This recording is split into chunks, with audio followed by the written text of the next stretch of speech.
Para que serve a poesia em tempos de pobreza, e não apenas material?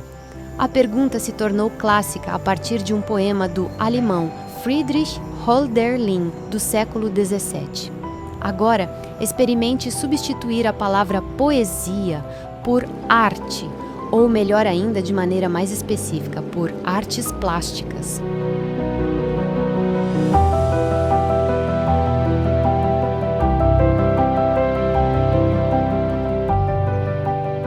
Eu comecei com a pintura, sou muito grato a isso. Primeiro por ter estudado a história da arte, mas ao mesmo tempo que eu tinha na mão.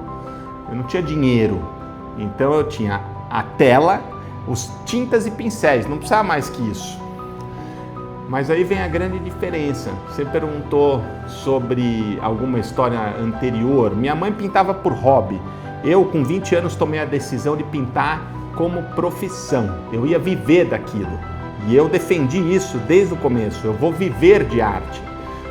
O artista é quem vive do próprio trabalho.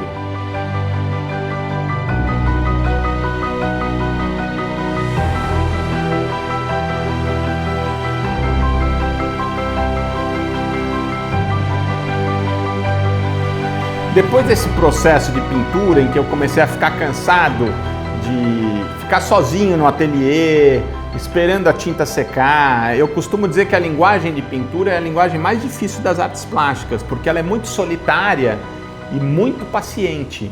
E a cidade não quer isso de você, né? A vida contemporânea quer velocidade, quer dinâmica. A partir dos anos 2000 começam as intervenções urbanas, numa crescente.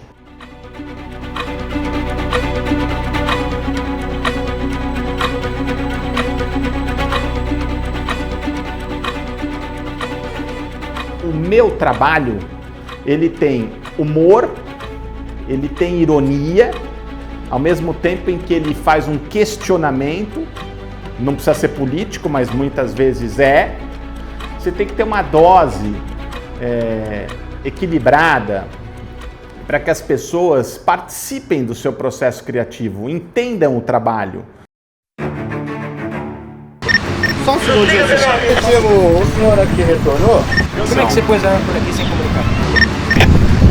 Positivo, a gente está tentando orientar o mesmo, mas ele se recusa, dizendo que colocou sem autorização nenhuma e vai retirar sem autorização nenhuma.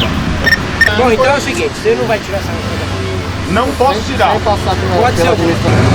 Para instalar essa âncora aqui, eu acredito que você deve ter pegado autorização em algum lugar. Não.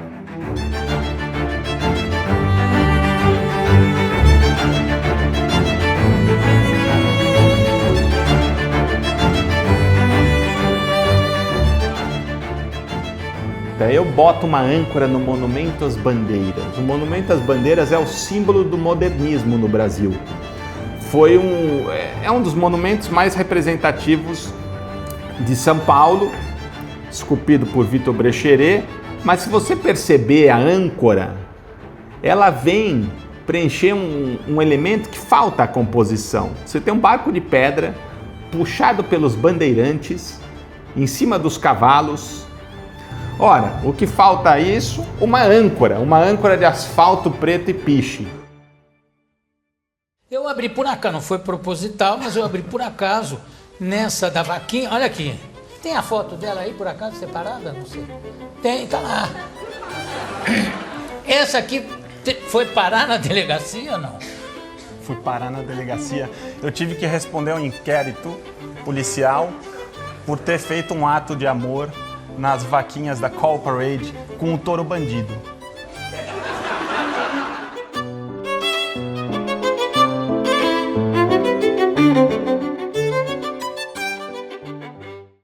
O touro bandido, ele se apropria de uma arte ou de um evento que se diz ser artístico, mas ele não tem um conceito forte. Ele é pasteurizado, ele usa da publicidade para se manter, mas não é arte. O touro bandido, então, ele desafia esse evento naquela vertente de obras subversivas em que eu não peço autorização, porque a obra ficaria esvaziada de significado. E o touro, então, ele vai e monta em cima da vaca. e faz uma inseminação artística num objeto estéril de reflexão.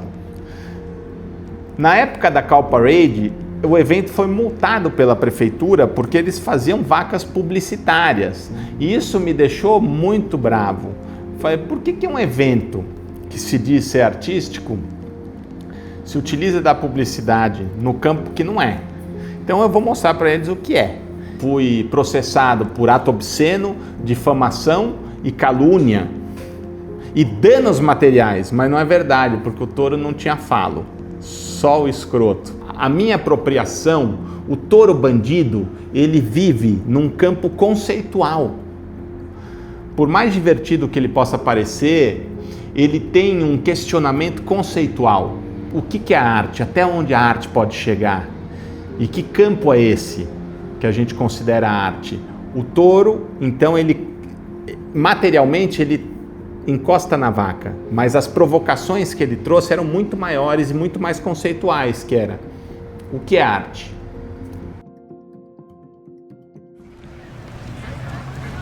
A arte me salvou. Ela me mostrou um caminho alternativo, um caminho de trabalho, um caminho que eu realmente acredito. Sem a arte, talvez eu fosse um cidadão perdido no mundo. Mas com a arte eu consigo me expressar e entregar uma informação para os outros.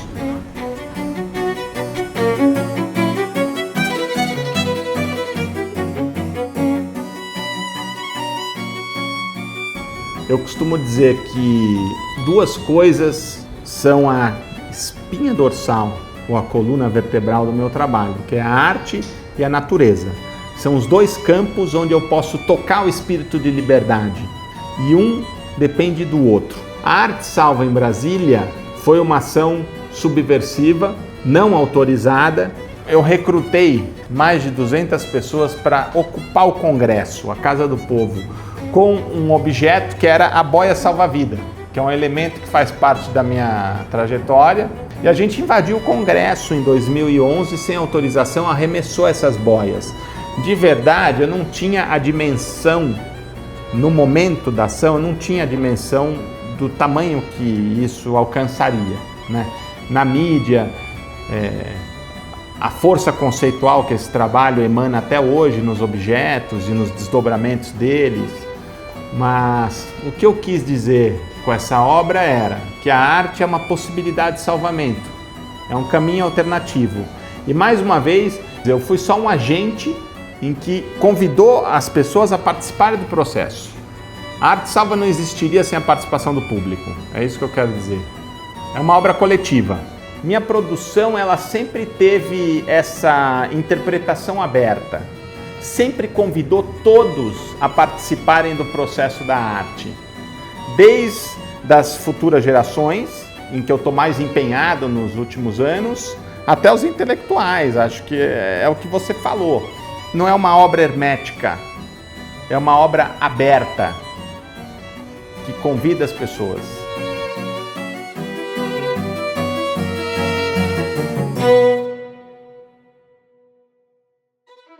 As intervenções iam muito bem. Durante 20 anos eu fiz intervenções, até que chegou a pandemia. E eu tive que me retirar do espaço público e voltar para o ateliê. E confinado aqui no ateliê, eu tive uma ideia de usar todos esses resíduos plásticos que tinham sido captados nessas experiências, e eu comecei a fazer as obras da natureza plástica, que consiste em escolher obras-primas da história da arte e fazer toda a construção do trabalho só com resíduos plásticos, mostrando que o que a sociedade descarta, a arte transforma. Todas essas questões dos resíduos, do meio ambiente, durante a pandemia, geraram essas pinturas autorais, essas obras autorais.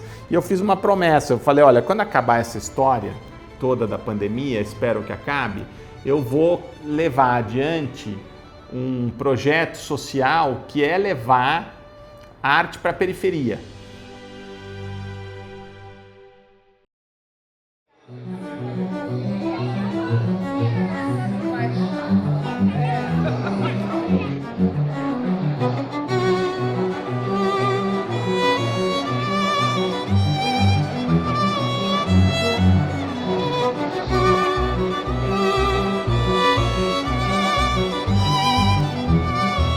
desde 2022 nasce o projeto Natureza Plástica, que já atendeu mais de 10 mil crianças e professores da rede pública de ensino, que consiste em levar oficinas criativas, tecnologia, essa experiência com os resíduos plásticos. Isso gera exposições coletivas com centenas de alunos, e todo esse processo da arte, nesse papel de transformação social, certamente tem um fio condutor com a Arte Salva lá de Brasília, porque o que o artista quer? Uma sociedade melhor, todo mundo quer uma sociedade melhor. E por isso que o projeto que vai para a periferia, ele atende uma lacuna que as artes contemporâneas não fazem muito.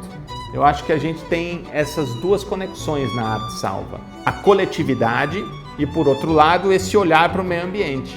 Porque eu consegui linkar todos os pontos de produção, todos os meus personagens, né? O Surur pintor, o Surur interventor urbano, o Surur professor social, tudo num projeto só.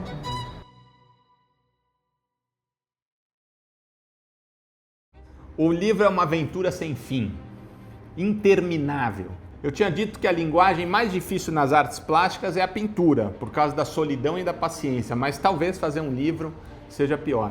O livro é um exercício de resistência, ainda mais hoje, com toda a tecnologia, as mídias sociais e a velocidade das informações. Você se dedicar a fazer um livro impresso como esse é um exercício de resistência. O livro, ele vem fazer uma síntese de todas essas histórias distribuídas pelo mundo, pelo espaço urbano, e também os bastidores do meu ateliê, a série de pintura. Então é como se eu revisitasse toda a minha trajetória de 3 décadas, cara, nem eu sabia, já são 30 anos de produção que estão nesse produto, nesse livro que se chama A Arte Salva. No que consiste o livro A Arte Salva? Ele tem uma entrevista com um curador francês que eu gosto muito, Marc Potier. Ele faz um desdobramento de todas essas questões minhas com a natureza, com o circuito da arte, com o empreendedorismo. E depois dessa entrevista a gente parte para as intervenções urbanas, num capítulo que se chama Ateliê a Céu Aberto, onde você tem cronologicamente todas as intervenções, as melhores intervenções urbanas que eu realizei ao longo desses anos, com textos críticos, com imagens de diversos fotógrafos. Depois desse capítulo das intervenções urbanas, eu apresento um capítulo que se chama Pintura e Acervo, que é o que o público conhece menos, mas é justamente onde tudo começou, que é a linguagem de pintura, os desdobramentos gerados das intervenções e vice-versa, porque eu me alimento nesses dois campos. Uma intervenção pode me dar uma ideia de pintura ou objeto depois, e vice-versa, uma pintura pode me dar uma ideia de fazer uma intervenção mais adiante. Esse livro ele foi pensado do mesmo jeito que a minha produção artística. É um livro para todo mundo. É um livro para intelectuais, mas é um livro para professores, para estudantes, para aspirantes a artes plásticas. É um livro para todo mundo pegar na mão, não só pela qualidade técnica, mas as histórias que estão aqui mostram a possibilidade de um caminho alternativo. Alguém que teve coragem de não fazer a mesma coisa que os outros.